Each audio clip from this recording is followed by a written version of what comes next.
जय हिंद दोस्तों, आप सभी का हमारे यूट्यूब चैनल स्टडी अड्डा में स्वागत है। आप लोग हमारे चैनल को थोड़ा सपोर्ट कीजिए, लाइक शेयर एंड सब्सक्राइब भी कीजिए क्योंकि हमारा चैनल अभी नया है, आप लोग की सपोर्ट की ज़रूरत है। ये एडिटोरियल सेट 5 है, एडिटोरियल सेट 15 है जिसका डिस्कशंस करने जा रहे हैं। क्वेश्चन नंबर 1 की तरफ चलते हैं हम लोग। इसमें क्या बोलता है, लाल प्रकाश का तरंग दैर्ध्य। इसमें सही कथन चुनना है। क्वेश्चन नंबर 1, लाल प्रकाश का तरंग दैर्ध्य बैगनी प्रकाश से कम होता है, लाल प्रकाश का तरंग दैर्ध्य बैगनी प्रकाश से ज़्यादा होता है। तो इसका होगा options B, options number B सही होगा। इसमें क्या बोलता है, लाल प्रकाश का जो तरंग दैर्ध्य होता है बैगनी से ज़्यादा होता है, क्योंकि जिसका तरंग दैर्ध्य ज़्यादा होता है उसका प्रकीर्णन कम होता है। इसलिए हम लोग सिग्नल लाइन में, सिग्नल जो लाइट होता है उसमें लाल प्रकाश का यूज़ करते हैं जिसका प्रकीर्णन बहुत कम होता है। ऐसे विबज्योर इसका फॉर्मूला होता है। तो वी से स्टार्ट होता है, रेड की ओर जाता है। तो इसमें सबसे नीचे होता है बैगनी और रेड सबसे ऊपर होता है। तो रेड का तरंग दैर्ध्य सबसे ज़्यादा होता है और बैगनी का सबसे कम होता है। अब चलते हैं क्वेश्चन नंबर 2 की तरफ। यदि समान आयतन किंतु भिन्न घनत्व P1 और P2 वाले दो मिश्रणीय द्रव्यों को मिला दिया जाए तो उस मिश्रण का घनत्व क्या होता है। इसका आंसर बी होगा 2P1P2 by P1 plus P2। अब चलते हैं 3 नंबर क्वेश्चन की तरफ। आइंस्टीन को नोबेल पुरस्कार किस कार्य के लिए प्रदान किया गया था। तो आइंस्टीन को नोबेल पुरस्कार ऑप्शन डी प्रकाश का विद्युत प्रभाव के लिए मिला था। ये 1921 ईस्वी में इनको मिला था आइंस्टीन को। लेकिन बोले कि पहले भारतीय ये सीवी रमन थे, इनको भौतिकी में नोबेल पुरस्कार मिला था प्रकाश के प्रकीर्णन के लिए। अब चलते हैं क्वेश्चन नंबर 4 की तरफ। निम्न में से कौन सा विकल्प सही है। तो इनमें से विकल्प सभी डी सभी सही होगा। एक अर्ग बराबर 10⁻⁻7 जूल होता है, ये भी सही है। एक इलेक्ट्रॉन वोल्ट बराबर 1.6 इंटू 10⁻⁻19 जूल होता है, ये भी सही है। एक कैलोरी बराबर 4.186 जूल होता है, ये भी सही है। अब चलते हैं क्वेश्चन नंबर 5 की तरफ। यदि किसी वस्तु वृत्ताकार पथ पर घुमाई जाती है तो उस पर किया गया कार्य क्या होता है। तो उस पर किया गया कार्य शून्य होता है, क्योंकि कोई भी वृत्ताकार पथ पर काम करते उसमें विस्थापन नहीं होता। तो जहाँ विस्थापन नहीं होता वहाँ पर कार्य नहीं होगा। तो विस्थापन शून्य मतलब कार्य शून्य। अब हम लोग चलते हैं क्वेश्चन नंबर 5 की ओर। प्रश्रव्य तरंगे उत्पन्न करने के लिए किसे प्रयुक्त किया जाता है। तो प्रश्रव्य तरंगे उत्पन्न करने के लिए दाब विद्युत पदार्थ का उपयोग किया जाता है। जो प्रश्रव्य तरंगे होती है 20,000 हर्ट्ज से ऊपर होता है, इसे मनुष्य के कान इसको सुन नहीं पाता है। चलते हैं क्वेश्चन नंबर 7 की ओर। विरंजक चूड़ और डीडीटी के बारे में निम्नलिखित में से कौन सा कथन सही है। दोनों में ही क्लोरीन यौगिक पाया जाता है। तो हम लोग विरंजक चूड़ का फॉर्मूला क्या होता है। तो CaOCl2 होता है इसका फॉर्मूला। लेकिन डीडीटी का पूछेगा इसका फॉर्मूला क्या होता है। तो C14 होता है, C14H9 होता है, C14H9 और क्लोरीन 15 होता है इसका फॉर्मूला। अब चलते हैं हम लोग क्वेश्चन नंबर 8 की ओर।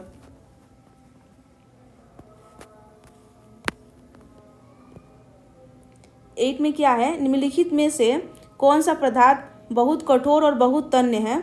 तो इनमें से ये है नाइक्रोम, बहुत कठोर और बहुत तन्य है। कार्बोरेंडम किसका है। एल्युमिनियम का एस का कार्बोरेंडम होता है, ठीक। अब क्वेश्चन नंबर 9 की ओर। निम्नलिखित में से किस ऊर्जा का मान हमेशा धनात्मक होता है। तो गतिज ऊर्जा का मान हमेशा धनात्मक होता है। गतिज ऊर्जा एक अदिश राशि है। गतिज ऊर्जा कैसी राशि है। तो अदिश राशि है। और गतिज ऊर्जा का फॉर्मूला क्या होता है। के इक्वल टू 1/2 mv² होता है गतिज ऊर्जा का फॉर्मूला। अब चलते हैं क्वेश्चन नंबर 10 की ओर। गुरुत्वाकर्षण स्थिरांक एक नियतांक है जिसका मान कितना होता है। तो 6.67 इंटू 10⁻11 न्यूटन मीटर स्क्वायर पर kg स्क्वायर। इसका ऑप्शन नंबर बी होगा 6.67 इंटू 10⁻11 न्यूटन मीटर स्क्वायर पर kg स्क्वायर इसका मान होता है।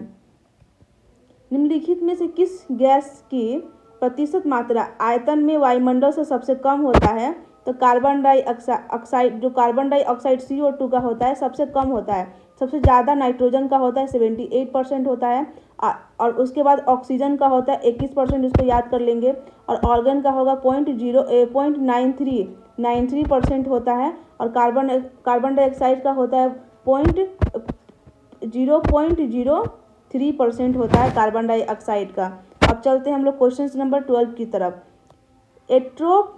एट्रेप्टोमाइसिन प्रतिजैविक किस जीवाणु से प्राप्त किया जाता है? तो ये ऑप्शन नंबर ए स्ट्रेप्टोकोकस ग्रीसस से प्राप्त किया जाता है। चलते हैं हम लोग क्वेश्चन नंबर 13 की तरफ। निम्नलिखित में से किस बहुलक में ग्लूकोज एकक नहीं होते हैं? तो रबड़ में ग्लूकोज नहीं होता है। अब चलते हैं क्वेश्चन नंबर 14 की तरफ। सिरका और बेकिंग सोडा की अभिक्रिया से क्या बनता है? तो ये कार्बन डाइऑक्साइड बनता है। सिरका और बेकिंग सोडा की अभिक्रिया से क्या बनता है? तो कार्बन डाइऑक्साइड बनता है। अब चलते हैं 15 नंबर क्वेश्चन की ओर। धातु की सक्रिय श्रेणी में सबसे अधिक क्रियाशीलता धातु क्या होता है? तो पोटेशियम होता है। इस ऑप्शन नंबर इसका बी होगा पोटेशियम। देन उसके बाद सोडियम होगा, कैल्शियम होगा और मैग्नीशियम। फर्स्ट नंबर पोटेशियम होगा, दूसरा नंबर सोडियम, तीसरा नंबर कैल्शियम, चौथा नंबर मैग्नीशियम।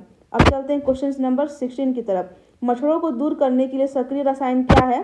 तो एलेथ्रिसिन्स हो जाएगा। और बेंजीन हेक्साक्लोराइड का यूज़ हम लोग सौंदर्य पदार्थ बनाने के लिए इसका यूज़ किया जाता है। अब चलते हैं हम लोग क्वेश्चन नंबर 70 की ओर, 17 की ओर चलते हैं। 17 में क्या है, ये क्या पूछ रहा है? इसमें पूछ रहा है सही, इसमें सूची 1 सूची 2 का सही मिलान करना है। स्केरिस क्या है? स्केरिस एक प्रोटोजोआ होता है। स्केरिस एक प्रोटोजोआ होता है। सॉरी, स्केरिस एक नीमोटोड होता है। स्केरिस मलेरिया परजीवी क्या है? एक प्रोटोजोआ है। घरेलू मक्खी संधिपात संघ, ये ऑर्थोपोडा संघ में आता है। और गाय का बोलेगा तो स्तनी वर्ग में मिलिया में आता है। अब हम लोग चलते हैं क्वेश्चन नंबर 18 की ओर। टिड्डी, तिलचट्टा, मक्खी और मच्छर सभी किस संघ के उदाहरण हैं? तो ये सभी ऑर्थोपोडा। एनेलिडा में क्या आता है? तो जो केचुआ, नेरिस, ये सब एनेलिडा में आएगा। निम्नलिखित प्रकार के पीड़कनाशियों में से कौन सा एक भंडारित अनाजों को पीड़कों को नियंत्रित करने के लिए सुविधाजनक है? तो ये हो जाएगा ऑप्शन बी, धूमक। अब चलते हैं क्वेश्चन नंबर 20 की तरफ। निम्नलिखित में से किस में पौधे में जल और अन्य पदार्थों को वहन करने के लिए विशिष्ट श्वसन ऊतक नहीं होता है? तो ये होता है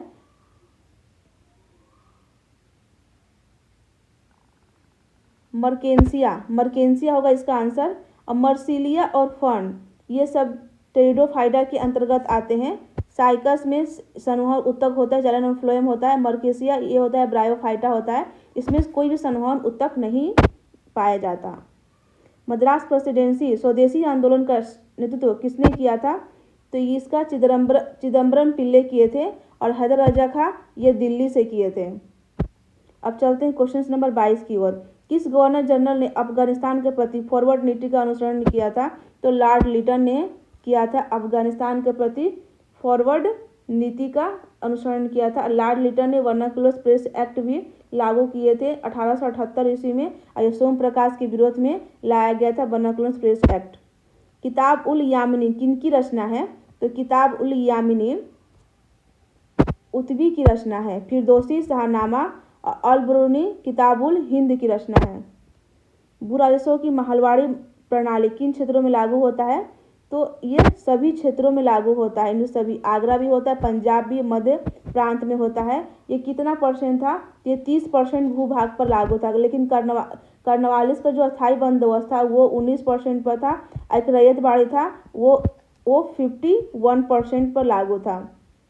अब चलते हैं, टीपू सुल्तान की मृत्यु कब होती है? तो टीपू सुल्तान की मृत्यु 1799 में होती है। ऑप्शन नंबर सी होगा। और चतुर्थ आंग्ल मैसूर वार में इनकी मृत्यु हो जाती है, जिसे अंग्रेजों का आधिपत्य हो जाता है और उसको सहायक संधि द्वारा अंग्रेज मिला लेते हैं।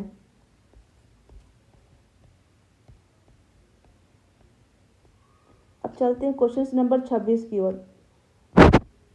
निम्नलिखित में से कौन सा युग्म सुमेलित है? बंदी जीवन, जो बंदी जीवन है सत्येंद्रनाथ सन्याल का पुस्तक था। इंडियन स्ट्रगल बोलेगा सुभाष चंद्र बोस का पुस्तक है। इंडिया डिवाइडेड पूछेगा डॉक्टर राजेंद्र प्रसाद की पुस्तक है। Annihilation of caste B R Ambedkar का पुस्तक है। सभी सही है। 27 नंबर क्वेश्चन की ओर चलते हैं। भारत के स्वतंत्रता संग्राम से संबंधित निम्नलिखित घटनाओं में से सबसे अंत में कौन सी घटना घटित हुई थी? तो सबसे अंत में बोलेगा तो ये अमृतसर का अधिवेशन सबसे अंतिम में घटित हुआ था। लेकिन रॉलेट एक्ट बोलेगा अधिनियम, तो रॉलेट एक्ट कब आया था? तो रॉलेट एक्ट 19 मार्च 1919 को आया था। और रॉलेट सत्याग्रह बोलेगा तो ये आया था 6 अप्रैल 1919 को आया था। जलियांवाला बाग तो आपको पता ही होगा 13 अप्रैल 1919 को होता है, और ये हुआ था 2 दिसंबर 1919 को हुआ था अमृतसर अधिवेशन। तो इसके हिसाब से सबसे बाद में घटना यही हुआ था, ऑप्शन नंबर ए। अब चलते हैं 28 नंबर क्वेश्चन की ओर। मुसलमान के लिए पृथक राष्ट्र का प्रस्ताव सबसे पहले किसके द्वारा रखा गया था? तो ये मोहम्मद इकबाल के द्वारा रखा गया था। सर्वप्रथम किस गवर्नर जनरल ने प्रेस पर सेंसरशिप लागू किया था? तो सबसे पहले प्रेस पर सेंसरशिप लॉर्ड वेलेस्ली द्वारा लागू किया गया था। निम्नलिखित में से किस अधिनियम ने भारतीय इतिहास एवं आंग्ल भारतीयों को प्रतिनिधियों के लिए पृथक निर्वाचक मंडल बनाए जाने का प्रावधान किया गया था? तो ये 1919 के अधिनियम द्वारा किया गया था। लेकिन 1909 में सांप्रदायिक चुनाव के बारे में व्याख्या की गई थी। लेकिन 1919 में क्या किया गया था कि ईसाई, आंग्ल भारतीय, इन सभी के लिए 1919 में इनका प्रावधान के बारे में वर्णन किया गया है। अब चलते हैं क्वेश्चन नंबर 31 की ओर। बिहार प्रादेशिक सम्मेलन का दूसरा अधिवेशन कहाँ आयोजित हुआ था? तो भागलपुर में आयोजित हुआ था। इसका अध्यक्षता कौन के? सच्चिदानंद सिन्हा द्वारा किया गया था, और इसी में ही बिहार के लिए अलग प्रांत की मांग की गई थी सबसे पहले। निम्नलिखित में से किसने अदंतपुरी बिहार का निर्माण करवाया था? तो अदंतपुरी बिहार का निर्माण गोपाल ने करवाया था। निम्नलिखित में से किस विषय पर मतभेद होने के कारण द्वितीय गोलमेज सम्मेलन असफल रहा? तो ये रहा सांप्रदायिक प्रतिनिधियों के असफल होने के कारण, ये मतलब इनके विरोध में ही, मतलब विषय के मतभेद होने के कारण द्वितीय गोलमेज सम्मेलन असफल रहा। ये 1931 में होती है जैसे द्वितीय गोलमेज सम्मेलन। पहला होता है 1930, 31, फिर 32। निम्नलिखित घटनाओं को कालक्रम के अनुसार बढ़ते क्रम में व्यवस्थित करना है। तो इसमें सबसे पहले क्या होता है? तो साइमन कमीशन कब आता है? सबसे पहले साइमन कमीशन मार्च 1900 रिपोर्ट देता है, 1930 में देता है रिपोर्ट, मार्च 1930 में। दिल्ली समझौता कब होता है? तो दिल्ली समझौता 5 फरवरी को होता है, 5 फरवरी 1931 को होता है। लेकिन दिल्ली समझौता और सांप्रदायिक पंचायत कब आता है? तो ये 16 अप्रैल को आता है, 16 अप्रैल 1932 को आता है। पूना समझौता पूछेगा ये कब होता है पूना समझौता? तो 24 सितंबर 1932 को होता है। तो इस हिसाब से इसका आंसर बी होगा, 1432। अब चलते हैं क्वेश्चन नंबर 35 की तरफ। विजयनगर साम्राज्य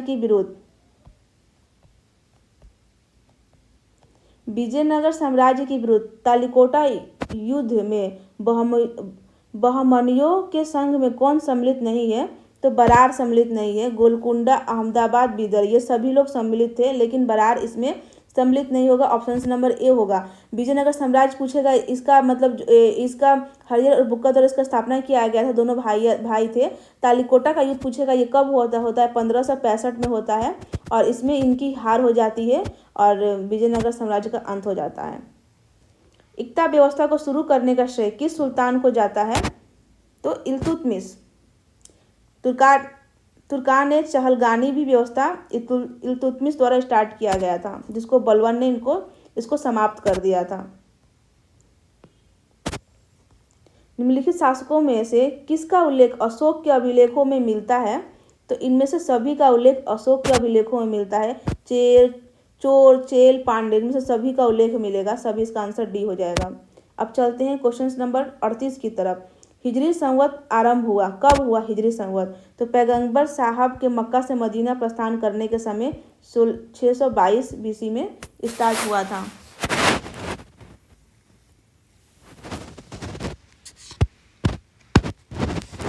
अब चलते हैं क्वेश्चन नंबर 39 की तरफ, 39 की तरफ, सॉरी। निम्नलिखित कलाकारों और उनके कला रूपों का मेल करना है। तो उस्ताद अलाउद्दीन खां किससे है? तो ये सरोद से है। भजन सुपारी, संतूर से होंगे। बदरुद्दीन डागर बोलेगा तो ये वीणा से हो जाएंगे। और बुद्धादित्य मुखर्जी ये सितार से हो जाएंगे। अब चलते हैं क्वेश्चन नंबर 40 की ओर। माई प्रेसिडेंशियल ईयर्स बोलेगा तो आर वेंकट रमणी हो जाएंगे। The Hindu view of life R Radhakrishnan. Voice of conscience R B Giri. Without fear of favour Sanjeeva Reddy. अब चलते हैं 41 नंबर क्वेश्चन की ओर। इंदिरा गांधी आवास योजना की शुरुआत किस पंचवर्षीय योजना में हुई थी? तो ये 7वीं पंचवर्षीय योजना में हुई थी।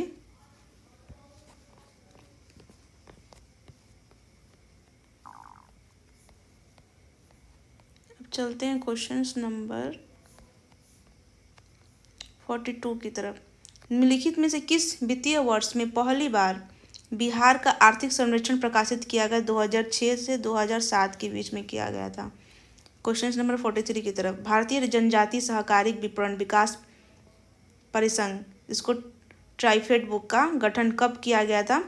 तो 1987, ऑप्शन ए 1987। ये क्या होता है? ये जनजातियों का जो प्रोडक्ट होता है उसको बढ़ावा देने के लिए इसका मतलब गठन किया गया था। चालू खाता घाटा क्या होता है? तो इसका ऑप्शन ए होगा, देश में कुल निर्यात में कुल आयात अधिक होने के कारण घाटा यही होता है। 45, भारत में शीतकालीन चक्रवात लाने के लिए जेट प्रभाव का कौन सा शाखा उत्तरदायी है? तो ये ऑप्शन नंबर सी पश्चिमी जेट प्रभाव। जिस अक्षांश पर वार्षिक तापांतरण न्यूनतम होता है वो होता है भूमध्य रेखा, जो भूमध्य सागरीय बोलते हैं। क्योंकि इसमें तापांतरण क्यों अधिक होता है? क्योंकि इस पर हमेशा सूर्य का प्रकाश पड़ता है, जिस कारण यहाँ पर जिस शीतकालीन का प्रभाव कम होता है, इसलिए यहाँ पर तापांतरण बहुत कम होता है। क्वेश्चन नंबर 47, लेटेराइट मिट्टी के संदर्भ में कौन सा कथन गलत है? तो इसमें क्या होता है? इसका ऑप्शन बी होगा, नाइट्रोजन पोटाश चूना जैविक पदार्थ की बहुलता नहीं होती, सबसे कमी होती है। यही इसका कथन गलत है। अब ऑप्शन नंबर ए पढ़ते हैं। इसमें लोहे के ऑक्साइड की उपस्थिति के कारण इसका रंग लाल होता है, ये तो पता होगा। ये मृदा का सर्वाधिक विस्तार केरल, महाराष्ट्र और असम में पाया जाता है, इनमें से सभी। तो इसका ऑप्शन बी गलत है। इसमें नाइट्रोजन पोटाश चूना पत्थर जैविक पदार्थ की बहुलता नहीं, कमी होती है। अब चलते हैं क्वेश्चन नंबर 48 की तरह। निम्न में से कौन सा दक्षिण अमेरिका देश भू अवशिष्ट या इसको लैंडलॉक बोलते हैं? तो पराग्वे होगा और बोलिविया होगा, ये दक्षिण अमेरिका का हो जाएगा। सबसे मतलब लैंडलॉक हो जाएगा। और बोलेगा एशिया का सबसे बड़ा लैंडलॉक तो कजाकिस्तान हो जाएगा। 49 क्वेश्चन, मृदा प्रदूषण निम्न कारणों में से कौन सा विकल्प सही है? तो कीटनाशक का अत्यधिक प्रयोग करने से भी होता है, घातक हथियार का परीक्षण करने से भी होता है, रेडियोधर्मी अपशिष्ट एवं अम्ल वर्षा से भी होता है। इनसे सभी ऑप्शन नंबर डी हो जाएगा। अब चलते क्वेश्चन नंबर 50 की ओर। इनमें से किस में द्वितीय वायु प्रदूषण कहा जाता है? तो ओजोन को O3, ये इसका आंसर ये होगा। प्रथम बोलेगा इसको प्राथमिक वायु प्रदूषण, कार्बन डाइऑक्साइड, सल्फर डाइऑक्साइड और कार्बन मोनोऑक्साइड। निम्नलिखित भारत की नदियों में से कौन सा कर्क रेखा को 2 बार काटती है? तो ऑप्शन ए माही। अब चलते हैं 51 की तरफ।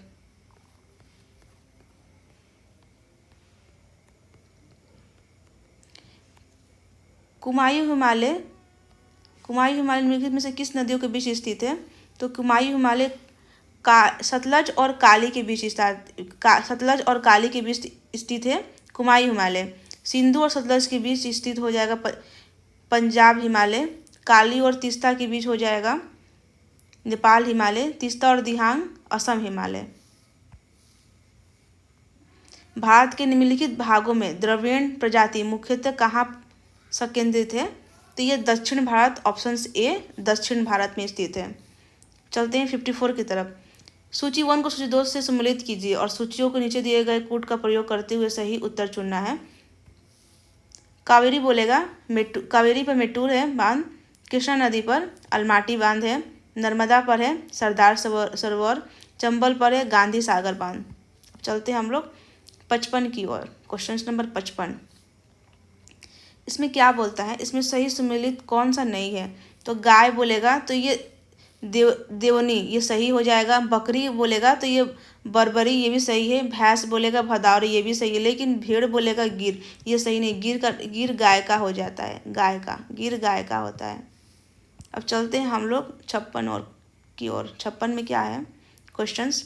सूची 1 सूची 2 को सम्मिलित करना है। बादाम पहाड़ी कहाँ है? तो बादाम पहाड़ी ओडिशा में है। डल्ली राजहाड़ा छत्तीसगढ़ में, केंद्रीय मुख कर्नाटक में है, नुआ मुंडी झारखंड में है। बादाम पहाड़ी ओडिशा, डल्ली राजहरा छत्तीसगढ़, केंद्रीय मुख कर्नाटक, नुआ मुंडी झारखंड। अब चलते हैं क्वेश्चन नंबर 57 की ओर। निम्नलिखित में से कौन सा एक भारत का प्राकृतिक बंदरगाह है? तो चेन्नई है। सबसे बड़ा बंदरगाह बोलेगा तो मुंबई, देन उसके बाद दूसरे नंबर पर चेन्नई हो जाएगा। ये एक प्राकृतिक बंदरगाह नहीं है, ये कृत्रिम बंदरगाह है। वर्ष 2023 के वैश्विक नवाचार सूचकांक में भारत का स्थान क्या है? तो भारत का स्थान 40 है। विश्व बौद्धिक संपदा द्वारा इसका रिपोर्ट प्रकाशित किया जाता है।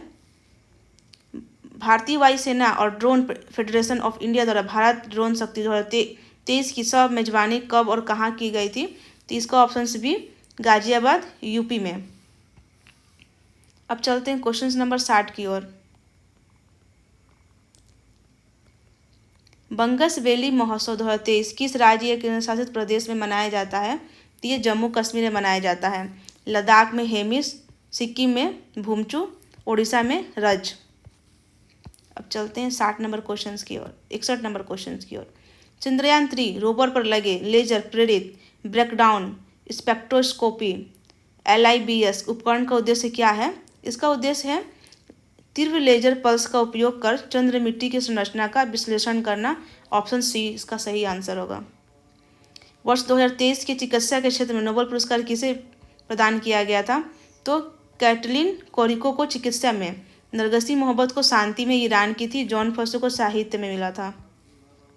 Made in India from independence to emergency पुस्तक के लेखक कौन है? तो अमिताभ कांत, ऑप्शन सी इसका आंसर। 64 भारत सरकार द्वारा अक्टूबर 2023 में इजराइल हमास युद्ध क्षेत्र में नागरिकों को स्वदेशी लाने के लिए कौन सा अभियान शुरू किया गया था? तो ऑपरेशन अजय। ऑपरेशन दोस्त तुर्की सीरिया, ऑपरेशन करुणा म्यांमार, ऑपरेशन सतर्क ये रेलवे सुरक्षा बल द्वारा स्टार्ट किया गया था। क्वेश्चन नंबर 65 धर्म गार्जन 2023 सैन्य अभ्यास किन दो देशों के बीच आयोजित किया गया था? तो धर्म गार्जन भारत और जापान, भारत और फ्रांस के बीच में फ्रिंजेक्स, भारत सिंगापुर के बोल्ट कुरुक्षेत्र, भारत और उज्बेकिस्तान के बीच में डस्टलिक। भारत और बांग्लादेश के बीच 5वीं वार्षिक रक्षा वार्ता कहाँ आयोजित किया गया था? तो Dhaka, Bangladesh, option number C. Sargasso सागर के बारे में निम्नलिखित में से कौन सा कथन सही नहीं है? तो इसका कथन ऑप्शन सी होगा, यह गल्फ स्ट्रीम के पश्चिम और करारी धारा के पूर्व में स्थित है, यही होगा इसका आंसर। चलते हैं क्वेश्चन नंबर 68 की तरफ। डेंड्राइट क्या है? तो ये मोटर कार होता है। एंड्रोटर्फ बोलेगा तो ये हीरा तराशने के लिए है। टोक्यो पोत निर्माण हार्बिन इस्पात के लिए है। ऑप्शन नंबर 69 कर्नाटक में ग्रीष्म ऋतु के दौरान दंडित झंझाओं के कारण होने वाली वर्षा को क्या कहते हैं हम लोग? तो कर्नाटक में चेरी ब्लॉसम इसका आंसर हो जाएगा। इरी झील और मिसिगिनी झील को जोड़ने वाले नहर को क्या है? तो इरी नहर बोलते हैं। और सू नहर किसको किसको जोड़ता है? तो सू नहर सुपीरियर और हुरोन को जोड़ता है। सू नहर निम्नलिखित में से किस अधिनियम द्वारा केंद्रीय बजट को राज्य बजट से अलग किया गया था? तो 1919 का जो अधिनियम था इससे किया गया था। 1919 भारत शासक अधिनियम द्वारा केंद्रीय बजट को राज्य बजट से अलग किया गया था। चलते हैं 72 राज्य पुनर्गठन के संबंधित JBV समिति ने कब अपनी सिफारिश सरकार के समक्ष पेश किया था? तो ये 1949 में, 1948 में गठन होता है, 1949 में अपना रिपोर्ट देता है। इसने भाषाई आधार पर राज्यों का पुनर्गठन के लिए विरोध किया था, इनको नहीं माना था, लेकिन फजल अली आयोग द्वारा भाषाई आधार पर राज्यों का पुनर्गठन के लिए मान गया था। और सबसे पहले आंध्र प्रदेश भाषाई आधार पर राज्य का पुनर्गठन हुआ था।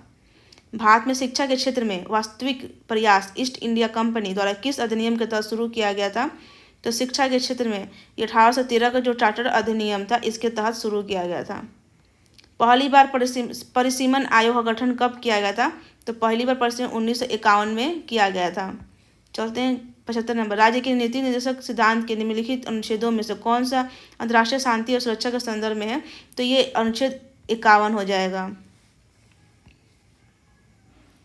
उच्च न्यायालय के न्यायाधीशों को पद से हटाया जाना संबंधित प्रावधान किस देश के संविधान से लिया गया है? तो अमेरिका से लिया गया है। आयरलैंड से डीपीएसपी, जापान का विधि द्वारा स्थापित प्रक्रिया। चलते हैं क्वेश्चन नंबर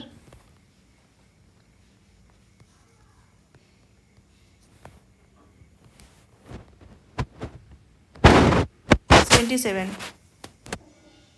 संघ शक्ति समिति, जवाहरलाल नेहरू, प्रारूप समिति बी आर अम्बेडकर, प्रांतीय संविधान समिति सरदार वल्लभ भाई पटेल, अस्थायी अध्यक्ष डॉक्टर राजेंद्र प्रसाद। 1, 2, 3, 4 ऑप्शन बी सही होगा। केंद्रीय सतर्कता आयोग का गठन किस सिफारिश की अनुशंसा पर की गई थी? तो ये संथानम समिति की अनुशंसा पर की गई थी। अब चलते हैं क्वेश्चन नंबर 79 की ओर। राष्ट्रीय आपात अनुच्छेद 352 लागू होने पर क्या क्या प्रभाव पड़ता है? तो ये उपयुक्त सभी प्रभाव पड़ेगा। क्वेश्चन नंबर 80 की तरफ। सूची 1 को सूची 2 से मेल कीजिए और दिए गए कूट में सही उत्तर चुनना है। मौलिक अधिकार कहाँ से लिया गया है? तो मौलिक अधिकार अमेरिका से। डीपीएसपी बोलेगा, नीति निर्देशक तत्व बोलेगा, तो ये आयरलैंड से लिया गया है। मंत्रिमंडल सरकार ब्रिटिश द्वारा, केंद्र और राज्य के संबंध कनाडा द्वारा। अब चलते हैं 81 नंबर। इसमें क्या है, मैथ का क्वेश्चन है, इसका हम आंसर बता दे रहे हैं, आप लोग इसका मिलान कर लीजिएगा। 81 का क्या है? तो 81 का हो जाएगा ए, 82 का सी, 83 का ए। चलते हैं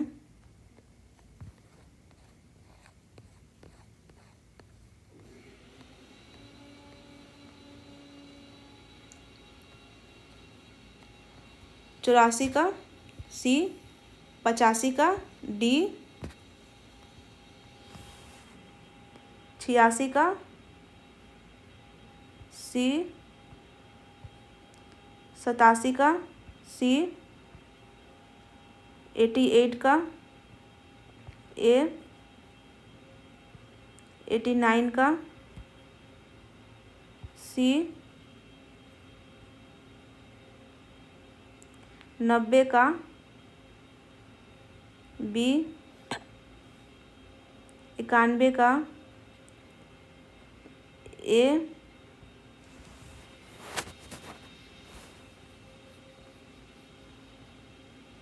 92 का ए, 93 का ए, 94 का बी, 95 का बी,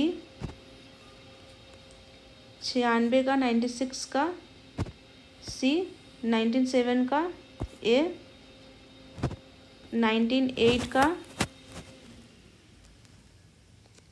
98 का सी, 99 का डी, 100 का बी। कंप्लीट सेट है। प्लीज़ आप लोग मेरे चैनल को सपोर्ट कीजिए, लाइक सब्सक्राइब एंड शेयर कर दीजिए। आप लोग की सपोर्ट की ज़रूरत है। होप यू आपको वीडियो अच्छा लगा होगा। Thank you so much.